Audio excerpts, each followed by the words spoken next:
Okay, are we ready to get started? Okay, welcome to the, midday session on day 3. We're going to be talking a little bit more about AI, since we had a couple of AI programs this morning. Specifically, how do we embrace AI and make it work for us? Specifically about AES, the Audio Engineering Society, and how it integrates with that. But I will just kick it off to the panel. All right. Well, thank you, Mark, and welcome everybody. We'll start off with just a quick introduction of ourselves. So I'm Gary Gottlieb. I am the president-elect of the Audio Engineering Society. And I think it's a good idea for you to understand a little bit of each of our relationships with AI, since everybody has a different relationship with it. So I'm going to tell you just a very short story here. When I started I'm a recording engineer and music producer. I worked in the 80s in New York, then moved into education. When I started in around 82 or 83 in the music business, I was told by several engineers who I respect, don't do this. Get out of this business. Lindrums just arrived, Prophet 5s, DX7s, and oh my God, sequencers. We're not going to have any work anymore. We're out of business. We're done. And I said, I'm going to try it anyway, because, and it worked out okay for me over the last 40 years. And I'm glad to hear that. And the reason for that is that I recognized all of those things as tools. So in my teaching, one of the first things I teach my students when they walk into a room and they see this great big console covered with knobs and dials and faders, and they're really like, oh my God, am I going to know how to do this thing? I say, look, this is just a tool. That's all. It's just another tool in front of you. If you were a carpenter and you were driving a nail in with a hammer, you wouldn't be thinking about the hammer. The hammer is just the thing you're using to drive the nail. If you're a good carpenter, you're not thinking about the nail even. You're thinking maybe about the wall you're building, or you're envisioning the whole structure that this will become. So, learning how to use your tools and learning how to incorporate your tools so they become transparent to you. So that console in front of you, the equipment in front of you, just becomes a way for you to translate your art and make that work. That's really what this is about to me. And that's AI to me is just another tool that came along. The people who learn to use it and learn to adapt to it and learn to make it work for them are the ones who will succeed with AI. And the people who don't, well, they can go open a restaurant. David, do you want to go next? Okay, thank you. My name is David Bowles, and I am a producer and engineer of acoustic music, and I concentrate on immersive. I work, with classical music, which is humongous definition. We'll go into that later. I work with a lot of living composers, and for me, AI doesn't help so much in the capture, but in post-production, it could be really helpful. There are already some tools out there. Again, we'll go over this, and really what's not only my expectations of what I would like out of AI, but also our co-panelists will go over this as well. I got into audio late in life. I have degrees from the Juilliard School, and actually recording was my first love. And when I got into it, I decided to go all digital right away. Analog was just going out at that point. And so speaking of tools that were being introduced, I embraced those wholeheartedly. So I don't see AI as that much of a threat, but something which can be made to make my job better and work better for me. Hi, everyone. I'm Lenise. I'm an engineer-producer, also shot a lot of Foley for about 20 years and was a foreign dubbing supervisor for DreamWorks, working on fun films in foreign languages such as Shrek and Spirit and Shrek 2 and Road to El Dorado and a few things like that. And I'm also a governor of the AES. And when I started out, it was all analog. And then I went into post-production for quite some time, and it went all digital before the music business actually did, using sound tools, which became Pro Tools. And now back doing music, and the interesting thing is that I'm getting requests to record the tape again. So, because a lot of people are wanting to do that. So, that's a lot of fun to do. However, with AI, I envision what it would be like. I'm working on a song right now with an artist, and she wants to do 16 languages of it. Will that be AI? I don't know. We'll find out. Hi, I'm Brian Vessa. I also recording engineer, audio engineer, and kind of started my life in music and went through the whole analog phase, crossed over and became a film mixer and tech. And it's been all very interesting to see, again, how technology has progressed and the threats that we've had in the past and things like that to our craft. When the synclavier came in, everybody said, oh, this is going to replace the orchestra. And a lot of people did take the synclavier on tour. My answer to that was to learn how to program a synclavier, which I did. And that was a great experience to learn how to do that while still doing regular dates with actual microphones and recording. And so my last 26 years I've been at Sony Pictures working in film post and audio post. And so I'll talk a little bit about that and how AI can be used in that area. Well, thank you all for being here and participating in this. And I always like to start with something a little lighthearted. We've all seen memes like this. We want AI to do the grunt work. We want them to do the boring things in our lives to free us up to do the fun things and the creative things and the professional things that we do. So, David, do you want to speak to this slide? Yes, I was looking at some images. We've all seen AI fails. I mean, people with 6 fingers. This is something which takes our current creative process a little bit too literally, maybe. I mean, there's a humanoid figure. Obviously, AI is not human, doing, 3 or 4 or 5 things at once. One question really is what AI can do for us. And maybe part of it is getting our thinking outside of this, what I call the literalistic paradigm. The next slide. And then the ultimate goal might or might not be a direct pathway from our brains. It's very threatening on the one hand. On the other hand, it's very liberating. Can this ever happen in our lifetime or maybe in the future lifetimes?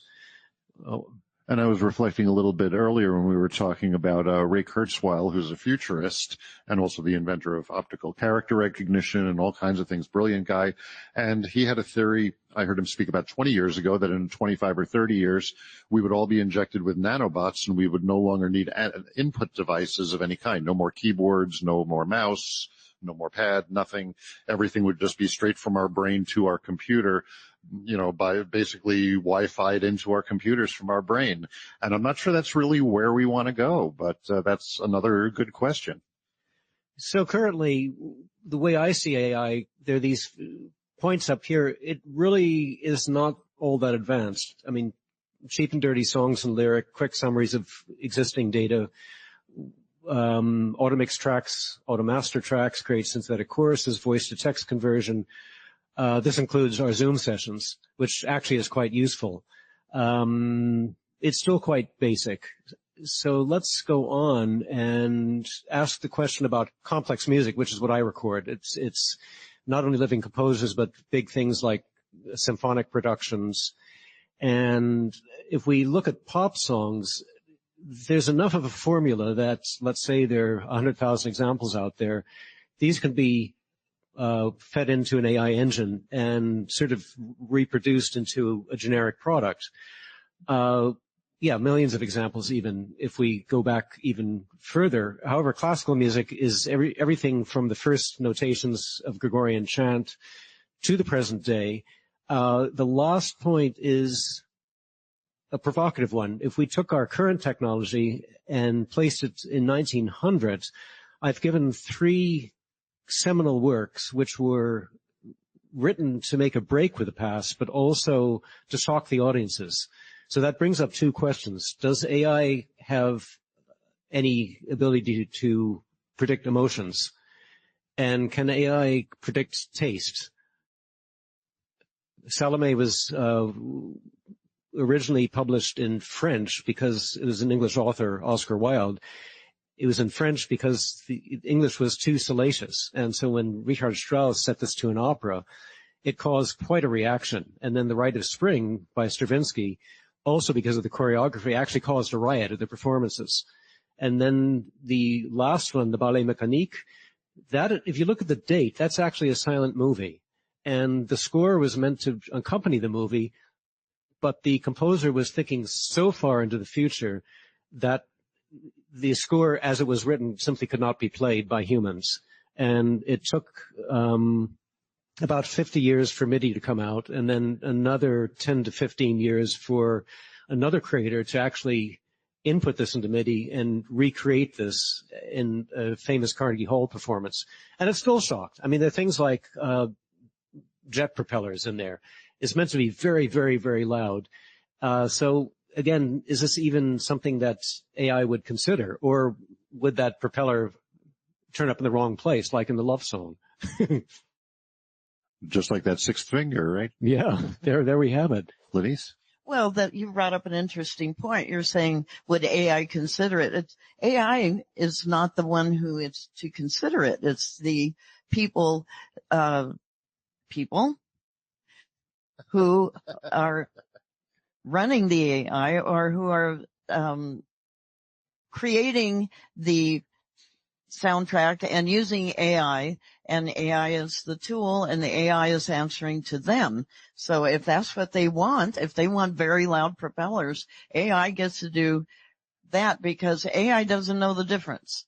AI does not know a lie from the truth. It doesn't know good from the bad. It just knows what it's told and what it's learned. And can it learn emotion? Good question. And just as a side reference there, you know, what is artificial intelligence? What is machine learning? And are we really calling machine learning artificial intelligence at this point? Because it is still not making up its mind. It is not judging anything.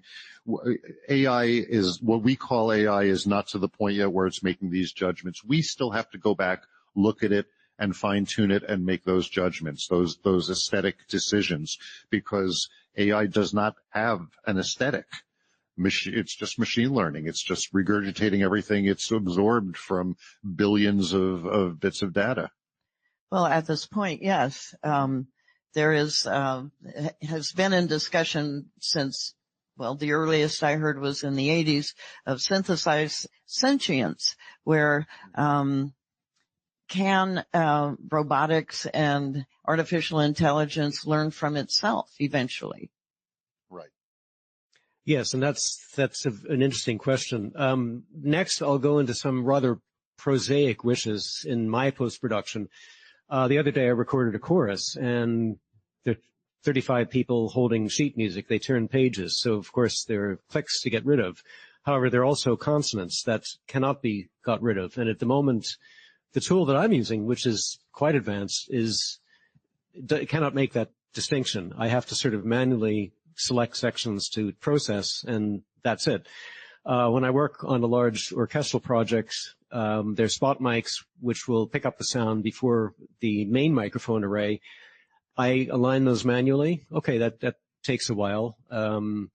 You can do it, but it's time consuming because it has to be done track by track manually at this point. If AI can do that, that would be amazing. Also, if I take audio from somebody else's project and I want to import it into my own DAW, digital audio workstation, and again, it has to be done manually. Could this be done perhaps with better metadata and perhaps with some sort of machine learning? Atmos deliverables, this is what I have to do now in addition to stereo. And now to generate these masters in different formats for digital release, that again has to be done manually. And then last but not least, there's all the metadata behind that. Now it has to be entered manually. Somebody sends me a UPC code, an ISRC code. There's in the CD standard, there's not very much room for data, but at least there's the name of the track, artist, arranger, composer, genre. In the future, that's going to be expanded quite a lot, which leaves, again, the burden on somebody in post-production. But AI could really help with that. For instance, if I'm recording yet another Beethoven Symphony version, all that information's out there. Why do I have to type movements in when it's online? So things like that would really streamline my post-production work. And I think this is a critical point, is that we each have our own workflow. We each know within our workflow what would make it easier for us. What kind of rote things do we have to spend our time on saying, I wish I could stop doing this, taking these clicks out or whatever it is, and move on to the creative process. Can we have AI? Can we train AI to do that for us? Can we have AI be the one that delivers that part of it to free us up to do the more important and creative part of what we do? And sometimes there are noises which are desired. I was editing audio for a video, which I didn't see the video, and I was doing a lot of cleanup, and then the producer got back to me and said, well, actually, they're dancers on stage, and they're falling over here. So I had to go back and put those noises in because I had no context. Right. Could AI help with that, for instance, with the video as reference? Yeah. If it could interpret it and figure out, help you, or at least make some guesses as to where things should be that you have to go back and look at after and double check. So Brian, in the movie, post-production, sound design, mixing sector? Yes, well, by the same token, I think there's a lot of tasks that AI could be designed to help with. Some of these have already been sort of down the road, and some of them, I think they're just a little tentative right now. The big one, I'm sure everybody knows this first one, which is the recreation of voices for actors of the past with new dialogue lines. I mean, a lot of times you're either going and you're making a sequel of something and you want to, there was an actor that was in one of the first things, you want to flash back to that scene. That actor has passed, but we don't have those lines from that actor. And so AI can be used to help recreate those. And this needs to be done, again, with us driving the boat and not AI driving the boat. You know, we have to drive the boat and tell AI what we'd like it to do, but we'd like AI to be able to do the quick analysis and presentation of it by listening to the lines from the actor from the first movie. And I think that that's something that's important. And I think you have a comment? Well, I was just going to support you on the fact that, you know, quite often, I suspect several of you are in post audio. Could you give a raise of hands just out of curiosity? Okay, great. Well, in foreign dubbing or in dubbing, looping, or voiceover work, as Brian was saying, you know, there are times when the actual actor is not able to come in and fix that line or add to it for a variety of reasons, whether it's they're no longer on the planet, or they just can't loop to save their lives, or they won't do it. And so in the past, there have been sound-alikes. So now I'm curious to know if the sound-alikes will be as preferred over the AI, or will AI take that over because it will have learned that actor's voice so well that it can replicate it better than a voiceover sound-alike actor. Yeah. We'll find that out. But the other side of that, of course, is then those people that are making a living coming in and doing sound-alikes lose their jobs. So that's the other unfortunate side of Very that. unfortunate. Yeah. And I would not encourage that. I would like to, go ahead. I don't mean to cut you off. The next one I think is a really important one. I believe it might have been touched on earlier, motion learning and sound alignment. So anyone who's tried to do sound effects for picture, matching the movement of actors. One of the great challenges of a Foley artist is to, watch what's on screen and then mimic what's going on and do cloth movements, Foley, different things to match. But there's other kind of sophisticated things now because, as we all know, a lot of these things are, the actor will wear a suit and will make motions, and those motions are then memorized, and those motions then go on to be making figures in the movie. This has been going on for a while. It seems to me that technology could be moved forward into the sound arena, where sound should be able to understand what those motions are, and we should be able to align sounds so that, and if we do another version of the movie, or we stick in another cut, or we cut it up or whatever, there's been a change, the AI can go in and take a look at that and go, okay, I can match those, and goes in and matches them. Because right now it's a manual process for the post editors to do that, and which relates to the next point. Anyone who's done sound for picture knows that there's a lot of picture versions that go along, but also that visual effects tend to come in late, or they change a visual effect on you, and it's right at the end of the process.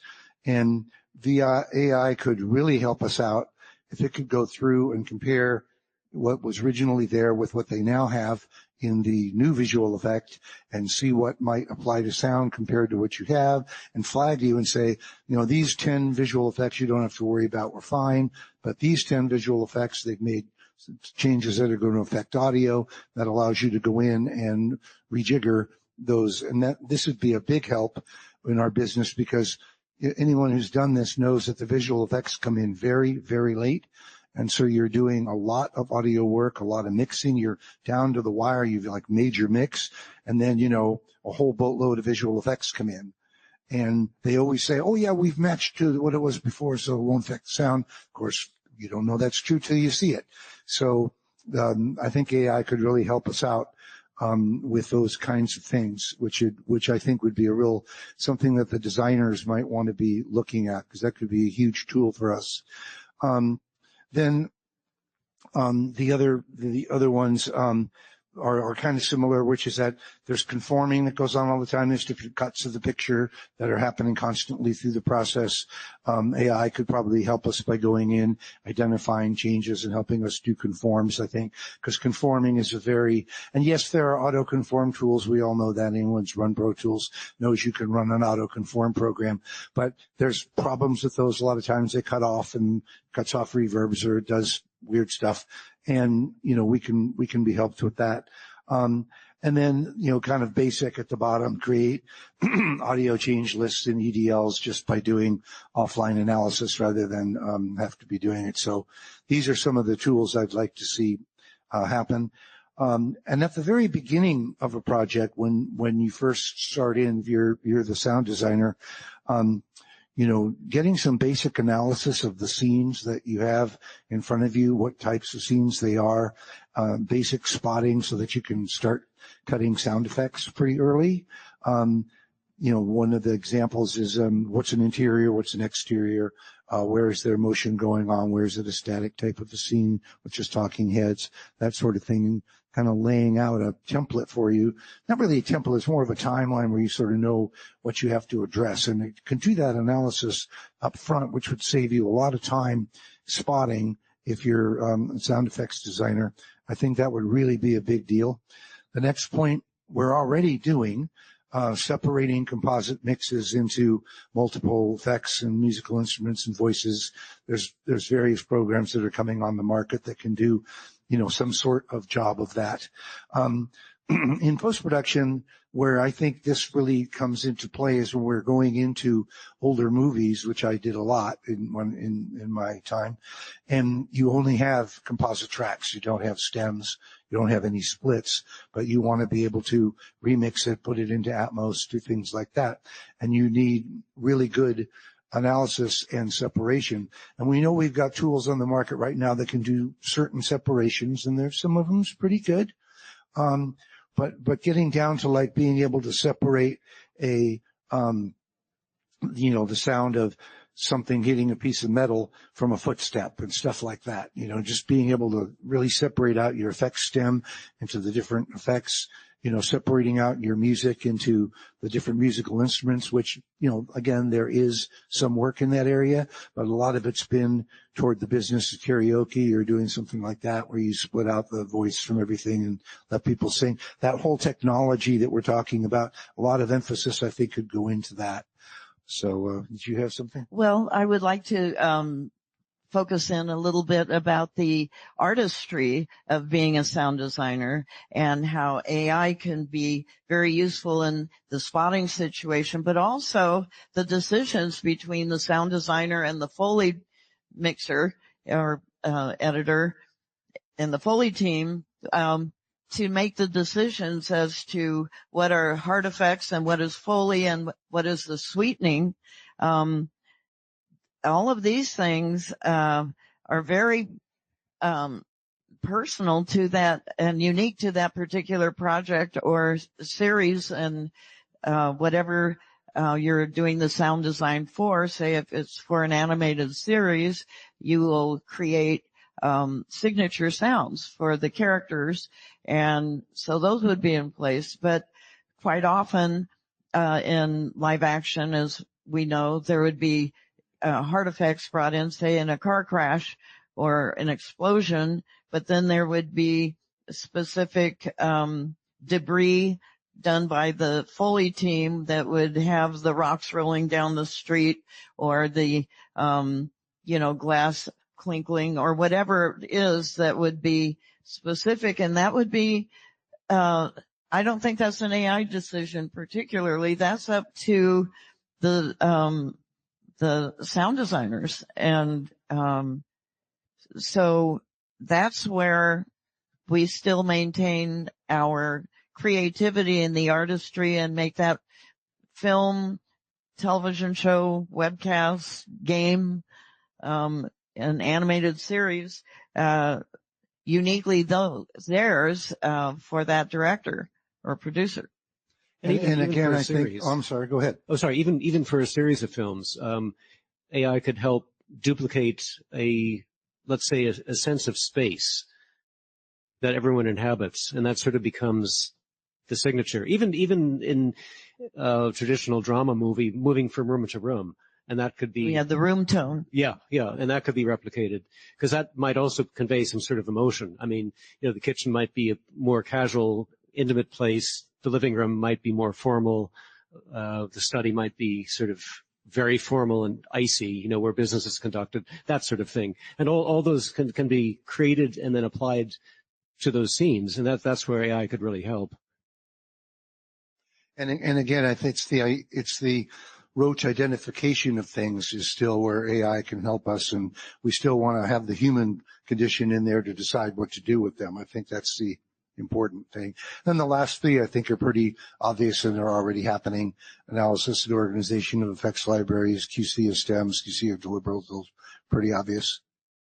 And then the last point, go ahead if you had something. Well, I was just going to bring up an example several years ago of when Pro Tools was coming in and sound effects libraries were being used, and James Cameron had decided that he didn't want to use any Foley in the movie True Lies.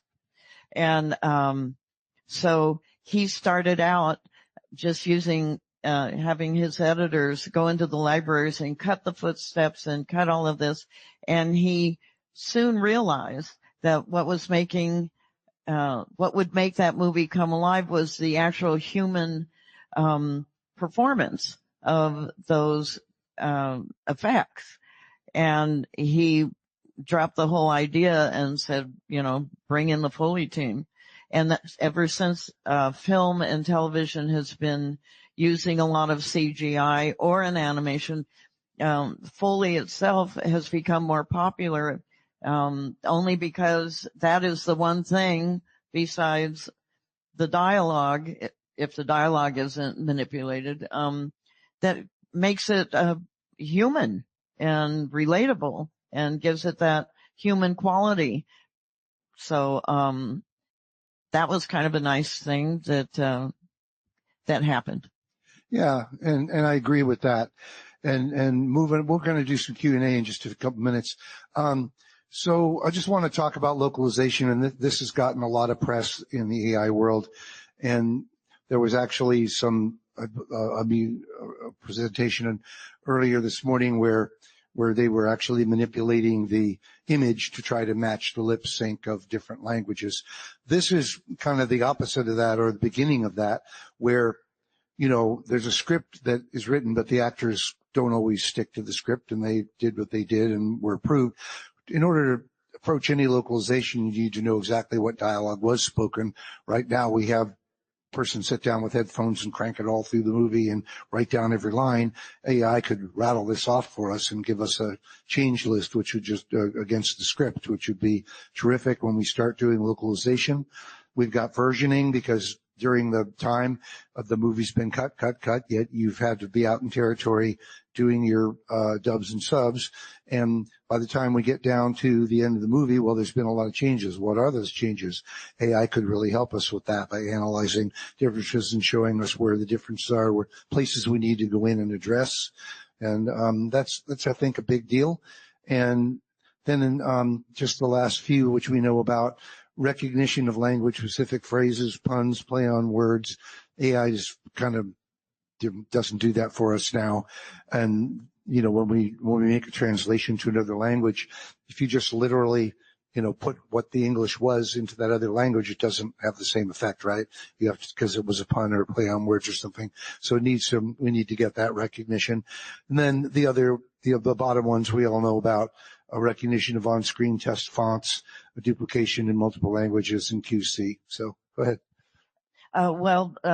And an important part of the foreign dubbing world is the fact that the domestic dialogue is not translated, it's adapted, meaning that whatever territory it's going to, it has to make sense for that community or that country or that culture.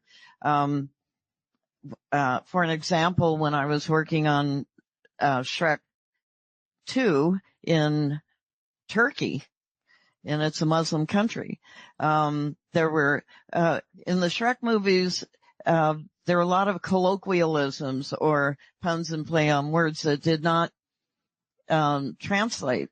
They didn't have any idea what they meant, so the person who was doing the dialogue translation adaptation would write something, and in the domestic it was a very funny line, and in their version it wasn't funny at all because they didn't know what it meant. So we actually would have joke writing parties first, and sit down and go through the script and say, this is a really funny line in English, and what do you have in your language, in Greek or in Swedish or whatever it was.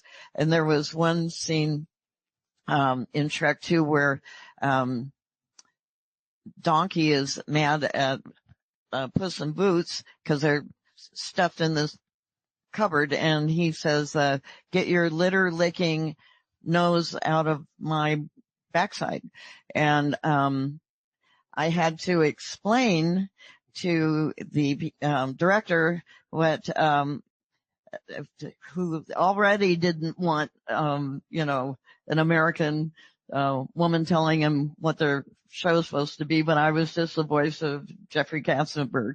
But we got along really well, but they loved to do their digs on me. And so I had to explain to them that in America, cats have these boxes that they use to go to the bathroom in the house. And I said, I know that sounds really gross. And they just were so happy to say, oh, we don't have that here in our country. And so we had to come up with something else in their language, in Turkish, that would not be inappropriate for their Muslim community. And so I don't know what it was, but it worked, and it was funny, and we moved on. I don't know if AI has that ability. Right. Nor should it. Right. But an interesting question earlier about CGI and whether AI can help make that a little more realistic, quote unquote.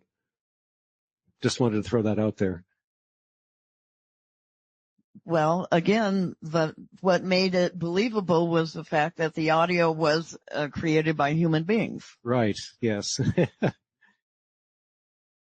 Yeah, I think with the kind of the virtual production that we're doing now, where we're projecting using LED screens or whatever, I'm sure a lot of you know about this and are using this.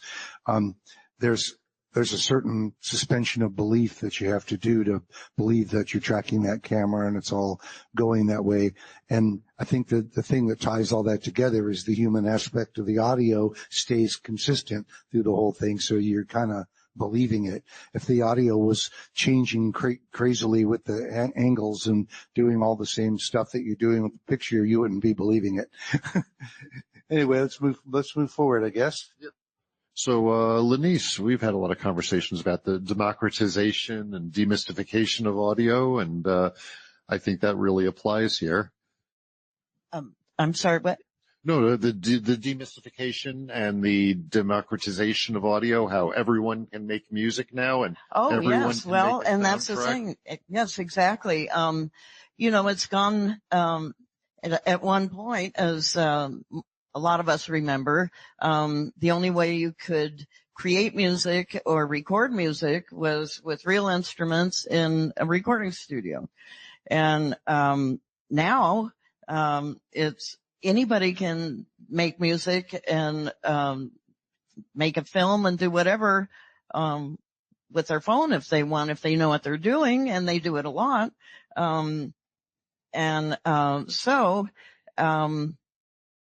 What's happening with content creation is it's also not just for professionals, it's for people who want to create with the technology that's available today, that's affordable, that everybody has access to.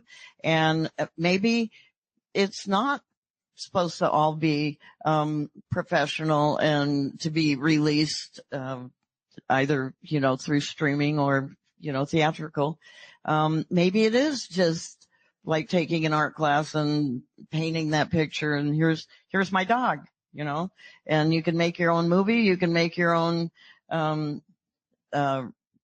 record and soundtrack, and you have the technology, and so it's a wonderful outlet on that level.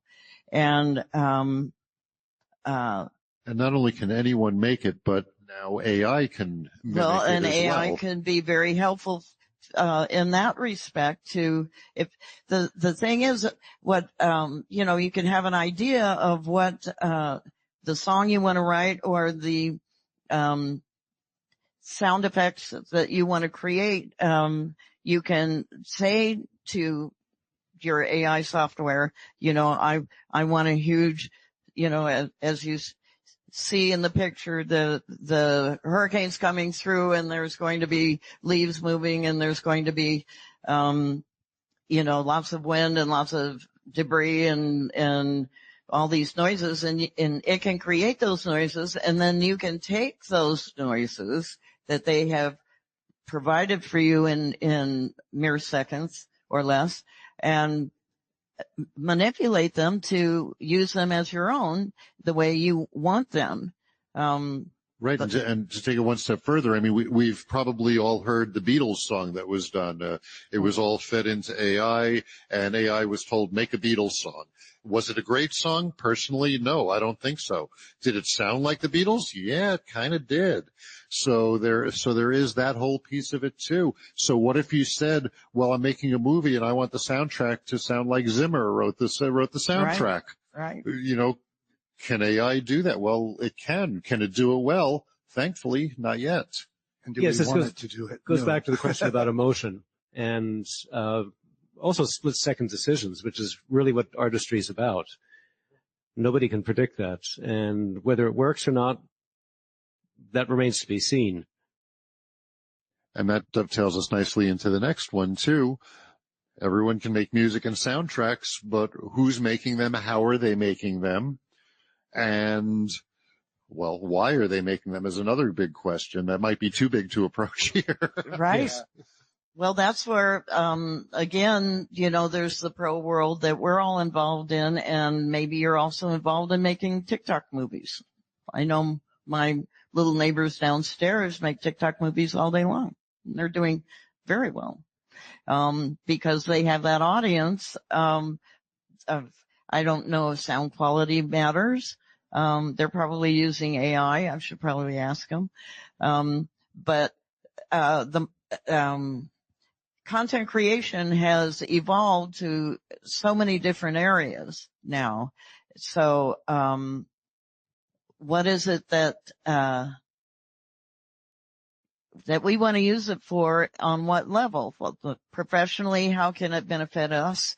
And there are many ways that it can, that we pointed out.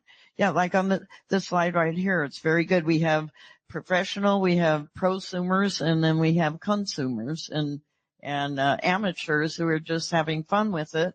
But content is being created in so many different ways, and AI is a part of all of it. And for the AES members, you see there's a convention paper which was published. Couple of scientists from London did some research and polled a lot of people. My thought is that where we are now is sort of between amateur and pro-am. And what we're talking about in this panel is really on the professional level, and it isn't there yet. It's going to take a lot of data sets to be fed into it. The ethical question is what happens with that, and where does it go, and can it be accessed by anybody else other than the intended audiences? I think that's beyond the scope of this panel, but it is something we have to keep in the back of our minds, that AI can be misused, perhaps. And those lines are so blurred also between consumer, prosumer, professional. We don't even know where those lines are anymore. And AI is just making that a little bit more difficult for us until we get it all sorted out as far as how we can make it work for us. Also, our technology, I mean, look at our smartphones. They take pretty darn good pictures, and, microphones, okay, maybe those could be improved, but still, consider where we were 10 years ago. Well, also, what is the end listener or end viewer willing to accept? What do they like? Maybe they like that sound, and that's a choice. We have to be open to that, Some of us who are classically trained, quote unquote, in the audio world, we get to, I'm going to say it, we get to dumb down and learn and use these technologies, because that's what the end listener now relates to a lot of times.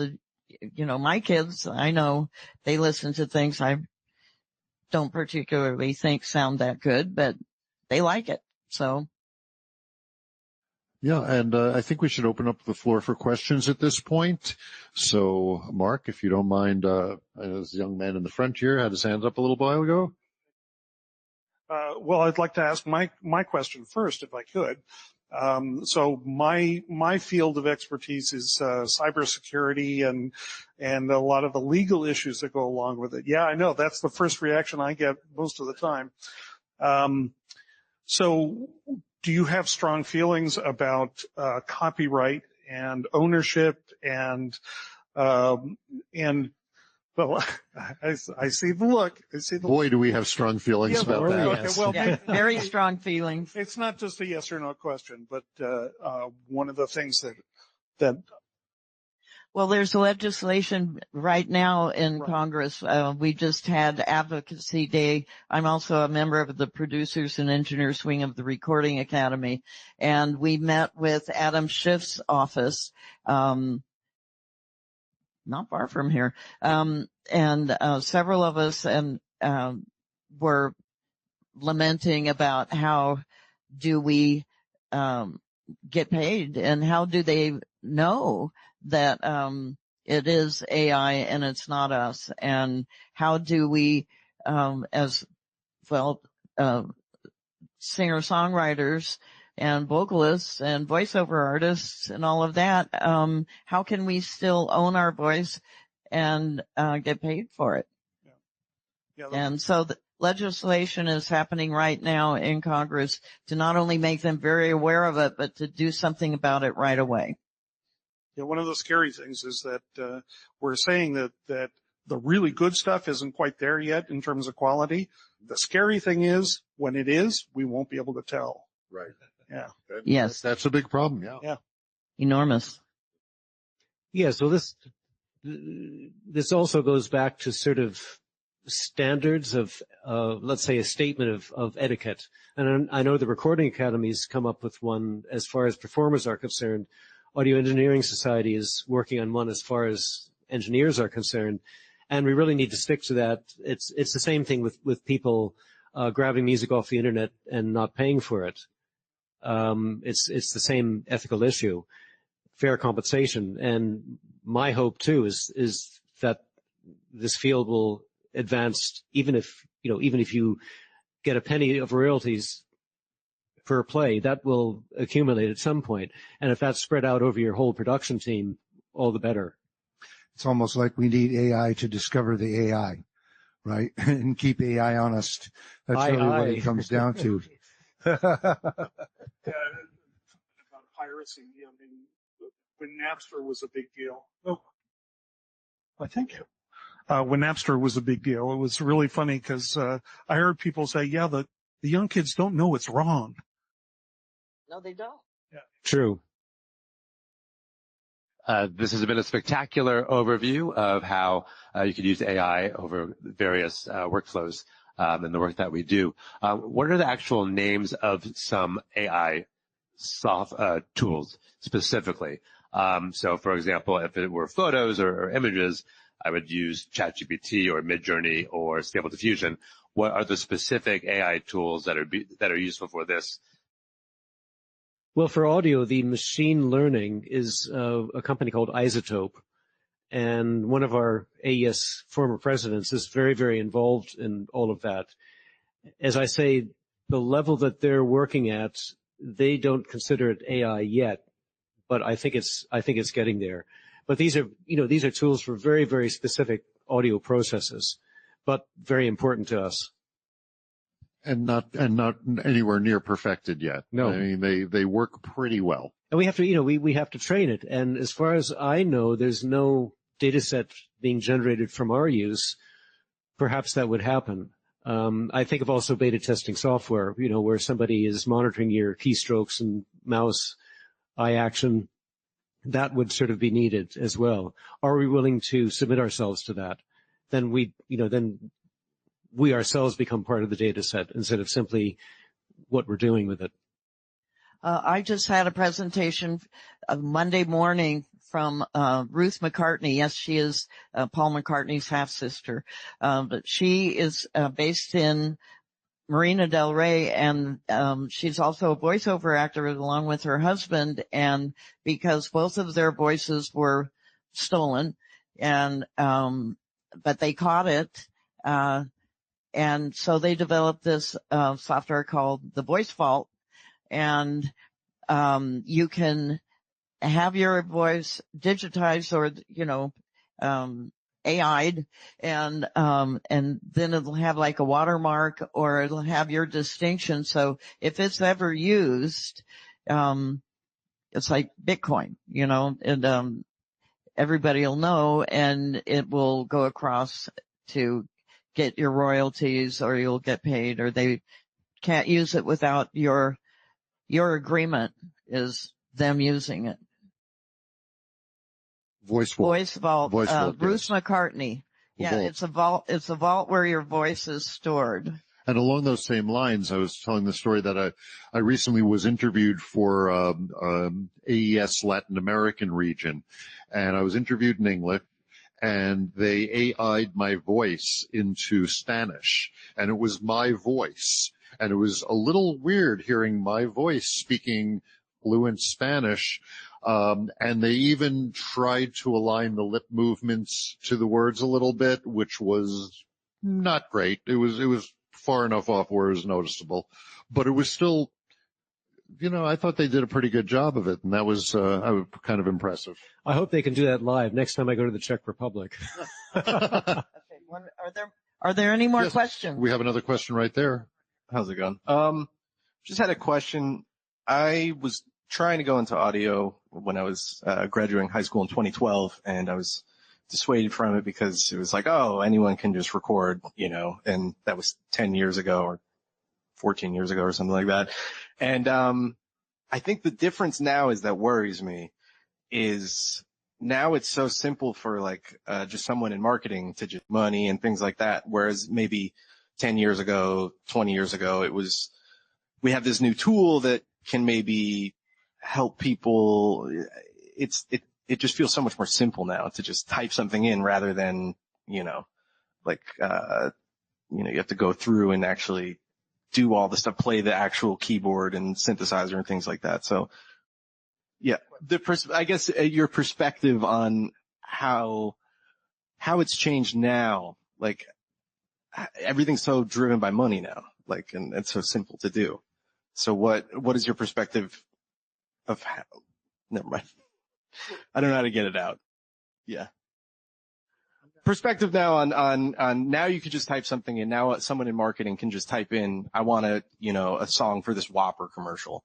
Whereas way back when you still needed to hire somebody to actually record the music and actually do things like that. Does that make sense? Well, this speaks back to the slide we had a few back about anybody can make music or make a soundtrack now. You don't know how to play. You don't have to know how to play the keyboard. You don't have to know how to sing. You don't have to. You just push button, and a lot of AI can do stuff for you. Maybe that's fun and possibly could be considered good learning. The hard part about it is that if people start saying, oh, that's an inexpensive way to do it, and it still works, and I can spend a whole lot less money, and I can still make my commercial, or I can still write a song, or I can do whatever. This is where the aesthetics and kind of your, your license comes in, your artistic license and that kind of stuff. So it's a little bit of a odd point, because on the one hand, it's really nice for amateurs to be able to have some fun on things that they wouldn't have been able to have fun with before. On the other hand, when it starts going into taking away people's jobs because you created it and it actually is sort of good enough when somebody says, I'll put that out, and they're making money on nobody's getting paid, right? So it's just an odd place we're in the business right now. And I think your point's really well taken. And that's part of why we wanted to have the panel. We wanted to talk about what we want AI to do for us, not what we want AI to do instead of us, right? And it's an evolving situation, as you point out. It's a lot different now than it was 10 years ago. In audio, in visuals, in everything, everything is evolving. And one thing to keep in mind is that the standards for our various industries has risen. I mean, what was expected out of good audio was one thing during the analog days. Maximum was stereo. Then we started getting into quadraphonics, ambisonics, surround sound. Now we have at least 3 different immersive standards, if not 4, if we take games into consideration, AR and VR, and certainly what one expects at home is almost cinematic quality. Of course, this is compressed for streaming. That's a whole other issue. But more is expected of us as creatives and in the production team. And I think that will continue to rise as we go on. How many people are involved in 8K video? There we have it. That's the next burden. If the audio then doubles its sample rate, which we've been clamoring for years, that brings a lot of new issues into the picture, as well as going back to old products and remastering it, whether it's audio or film. We expect higher standards than we did 15, 20 years ago. Hi, thank you for your talk. Every creative's workflow and inspiration point is different, and a lot of talks have talked about how AI can preserve that unique individual's human creative intent. You mentioned that AI could help with the editing rather than the capture in music and audio. What's your current personalized workflow for creating an original orchestral music composition, from ideation, composition, performance, recording, tracking, spatializing? And what would be your dream AI assistance tool to help the tedious parts that you don't want to do yourself, whether it currently exists or doesn't yet and could in the near future? Well, I'm not a composer, so, but one thing I will observe is that composers who are brought up doing their scores on MIDI and, listening through earbuds and then bringing them in front of a live group of musicians, they're usually very thrown off because even the best MIDI cannot take a whole string section, maybe double winds and double brass in a large space. It cannot take that into consideration. So that's one thing. But people before sort of had that in their head. They sort of knew what it would sound like. Even so, I think they were prepared for differences. One of the groups I record will have reading sessions for these composers that they commission works from. And it's really interesting because they'll bring snippets in, and inevitably they change these places because they've heard them in a live situation. So we go back to what I do. I have to study a score quite thoroughly before deciding what kind of microphones to use. Often I come into a new acoustic space, so I have to really deal with that on the fly. And then following with the score, I'll take a lot of notes and produce a session that way. And that's what I base my editing scheme on. I mean, that's all sort of old-fashioned. That hasn't changed with digital audio. This would have been the same way back when. Of course, we have multi-tracks now and a lot more complexity, particularly in the deliverables. I don't know if that answers your question. All right, we have time for one last question, I think. Yes, thank you for interesting panel discussion. So many interesting issues and new information. I also work in AI translation and dubbing technologies, and from one side, and from another side, I have international law background. And the question again about legal issues, but from another point of view, how to not just to create limitation for AI about different privacy issues, biases, intellectual rules and other, but how to create the systems that stimulate and continue the leadership of the United States all over the world in technical issues, how to continue the leadership of Hollywood in this modernized societies that actively use AI. Because if we just create limitation immediately, new Hollywoods appeared and with much faster development, and they will not have such limitation if we just think about this.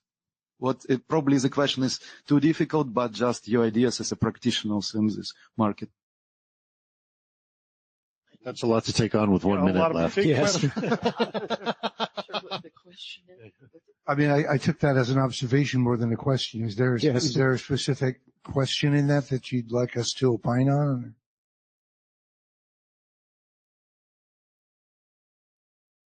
I asked him in general, but some of my ideas probably to create this system when AI should be developed and developed faster. But, for example, if the AI use voices of actors, it's necessary to pay to these actors, and how to create this system from one side. And from another side, even if we have limitations here to develop AI, we need to create the system how to stimulate, and stimulations to work in the United States should be higher and better than limitation to work in the United States. I see some models of creation such system. Otherwise, if we think only about limitation, immediately it will be the worst scenario for the development. Well, I guess one thing that we've been trying to accomplish with this panel is more maybe toward the first of your questions. We want to tune the AI developers to develop the tools in the way that we need them. Because we all know that there's a big difference between getting a bunch of engineers together and they all decide what they think that they should do versus like what people really need. And so what we're trying to accomplish here is describe a little bit about what we really need the AI industry to do and help tune the developers to do that. In terms of the money cycle and the R&D and who's going to pay for it, that's a little out of what we purposely kept away from money in this panel because we really wanted to keep it to the artistic part of it. But of course there always is monetization of R&D and stuff, but we're not touching that one. So I think we're at the end of our time. So Yeah. So thank you all for coming. I really appreciate it. Thank you, everyone. Thank you, everybody. I hope you found this useful in some way.